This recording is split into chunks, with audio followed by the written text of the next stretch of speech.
We already reacted to what Demetrius Andrade did to Walter K, winning the vacant WBO middleweight title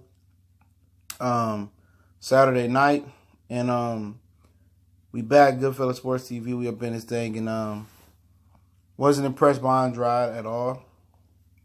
I've seen him look better. It wasn't the competition. The inactivity is killing Demetrius Andrade. He hasn't fought since last October. So even though he broke the streak of fighting once a year last year, he fought in last March 2017 and last October 2017. And now he's not fighting again until October 2018. And he'd be 21 in a couple of days, or 31 in a couple of days. And it seems like the inactivity is killing his body, the frequent inactivity. I seen a guy that was on shaky legs, didn't have a good base, didn't have coordination, like he lost some speed. And the guy that probably hasn't really physically grown to the weight class yet, to give him that benefit of the doubt. It was his first middleweight fight was last October. I think the Jack Colclough fight was still at 154 because he won a regular WBA belt. I thought he had, at one point in boxing, I thought he had just as much talent as anybody, if not more talent than everybody. Obviously, inactivity hurting him, and I don't think he can get his prime back. I think he's slipping out of his prime, not due to punishment, just due to brute inactivity. And I believe if Billy Joe Saunders, a clean Billy Joe Saunders, was in the ring with Demetrius Andrade, I would have stood corrected, because I believe Billy Joe Saunders would have whooped on him. And I think it wouldn't even been fair. It would have been fairly easy. Now, we don't know the effect of how much the oxyfrine and how long Billy Joe Saunders was taking oxyfrine, but just going off based on the Billy Joe Saunders that I've seen, I think last night, Andrade wasn't on his game, and I think every last top middleweight beats him. I think Canelo Alvarez beats him. I thought he had a style to beat Canelo, and I still think he does, but he seemed a step or two slow last night. He didn't seem like he had a really, really good base. He didn't have balance, and he was able to get back active. Then who knows? He should be trying to slide a fight in December, to be honest. But he won't. He's comfortable. If he got $2.3 million, is what Billy Joe Saunders was getting, and that's what he was getting to fight. Well, don't expect to see Demetrius Andrade back anytime soon.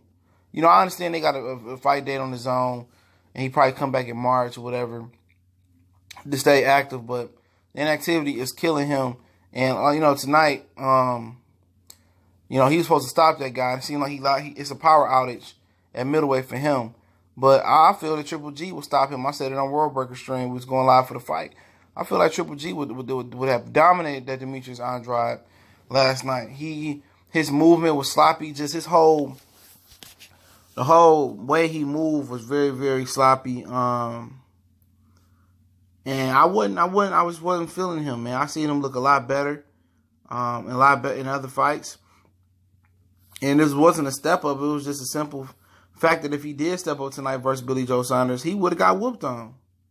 I would have stayed corrected. I thought Billy Joe Saunders was going, be a step or two slow. But it seemed like Andrade was a step or two slow. And I already know Charlo would probably smash him. You know what I'm saying? He just don't have enough power at 160. He don't have enough activity in his career to hang Jermaine. You understand? He don't have enough activity. His fast twitch muscles are dropping off. He losing the step. If he was in there with a fighter that had some experience and had a pulse, he would have got beat. If he was in there with a Rob Brandt or Murata, congratulations to Rob Brandt, winning the regular WBA title and smashing Triple G dreams. We talk about that as well. If he was in that type of battle, man, with a real good middleweight, he lost last night, man. He lost. But we live in a world where you can easily get world titles versus guys that are ranked #1 who haven't even left their country. Okay, he had the same coach as Julius Ndongo, who coached Julius Ndongo, and they both was from Libya. FYI, if the guy looked familiar, but I just think at this point I favor Derevchenko, I favor Jacobs. He fell out of favor with me. I think he's still one of the most skillful and talented middleweights, but if the activity level not going to go all the way up with his own, then Andrade is legitimately going to be a blip in history instead of a guy that's going to stand out and be his own chapter. He's going to be a small footnote. And like I said, man, I think he fooled for every top middleweight, man. You know what I'm saying? He talking about moving up to 168. He could do it for Canelo. I don't see it. His base, his base not strong enough. He gonna be a little bit more slower at 68. He don't hit hard enough at 60. He does some things well, but I'm telling you, with some things that if this guy had more experience, he could have picked up on and get better training, had better sparring. That Andrade would have lost to any of these dudes tonight, from Charlo to Jacob to Derevchenko to Canelo to Triple G. He'd have easily lost to all them dudes, Rob Brandt, Murata. He'd have lost to multiple dudes tonight. And I'm saying this was Andrade, the best we ever seen. This was average. This was below average Demetrius Andrade tonight. And you better pray and thank the boxing guys for not letting Billy Joe in that ring tonight. Because Billy Joe Saunders would have went over to the zone. He'd have sparked out Andrade. I'm not saying he would have stopped him, but he would have sparked out his buzz on the zone. And Eddie Hearn would have been crying, sounding like Jodeci. You know what I'm saying? Frank Warren, come and talk to me. Yep. And that's what it would have been, man. And I'm trying to tell you, these dudes, acting like, they invincible, they untouchable. Andrade was very invincible tonight, very touchable. I was not impressed. I've been more impressed by some of his other performances. He didn't go through any trials and tribulations last night, but I seen the drop-off of athletic ability. I seen him lose a step or two from last October. And you haven't fought in a whole year. And you satisfied with the direction your career going with? You waited to fight on his own to only get one fight in this year after you made progress getting 2 last year. He easily could have fought 4 fights in last year. He fought Cole in March and then fighting again into October. They were trying to get him to fight Sergey Derevchenko in December. He said he suffered an injury or was too quick of a turnaround, and they were lying. And why would it come to fighters trying to make fights with you? Why are the other team always lying with Demetrius Andrade? It was first it was Lauer and his team lying. Then the Charlos was lying about the situation that happened with them. Now it was Derevchenko that was lying. You are the consistent common denominator in the situations with fights being happen that's supposed to happen with you. From Derevchenko, Lauer to Charlo, you are the common denominator that makes the equation not happen. So, do you expect to see Demetrius Andrade in big fights? No, not unless the zone forces him to do that. You know what I'm saying? If the Canelo fight on the floor and the money right, yeah, he'd say he's going to lose. He going to lose, man. He not active enough. He probably wait around until next May when he should be trying to squeeze a fight in December, January, and trying to squeeze 3 or 4 fights in real quick, but he won't do it. Mentally, something is fried in his head, and I don't know if it's these guys scared to lose, but losing is part of the game.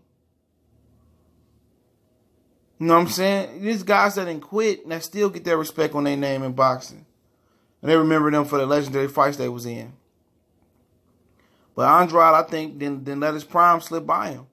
We are never going to get an opportunity to see the best Demetrius Andrade versus elite competition because he didn't fight enough. And it ain't nobody else's fault. He could blame Star Promotions, Banner Boxing Promotions. He could blame the Zone. He could blame his dad. He could blame his management. He could blame his 10,000 kids. He could blame everybody. But at the end of the day, it's your fault. So when you do finally step up and force to get the best and get the bag, and you lose, and then, I wasn't active enough or this and that. No. You did your career this way. You milked Friday night fights more than any other fighter I remember fighting on main events. You chose to keep doing dumb stuff in your box career. And it's going to be sad, but we're never going to see the best of Demetrius Andrade, and that's a shame. But I don't feel sorry for nobody like that, man. Somebody that don't want to prove they're the best, somebody that got mental problems. He do. He don't believe in himself. That's the problem. And he calling himself a 3-time title holder. No. You a 2-time title holder. In my mind, you only a 1 belt holder. It's the regular the WBO belt you got at 154. These 2 belts you got don't count. You didn't fight the champ, Billy Joe Saunders. You didn't. He cheated, but you didn't fight a champion. You fought for a vacant belt. It's an asterisk by it. The regular WBA belt versus Jack Cole, that's a joke. But y'all know what it is. Goodfellas Sports TV. We always going to spit the truth up in here, man. Don't forget, we on Instagram, Facebook, Twitter, holding it down like whoa. Also, if you want to make a donation, PayPal links in the description. Shout out to everybody that do. Screen record these, share these videos in your boxing group, share them with somebody to talk boxing. Share the rest of the sports videos. We kind of turn it over talking NBA, NFL, and a lot of other stuff. A lot of things going to come back this week. Food for thought video, hood series, classic or not. So be on the lookout for those. Uh,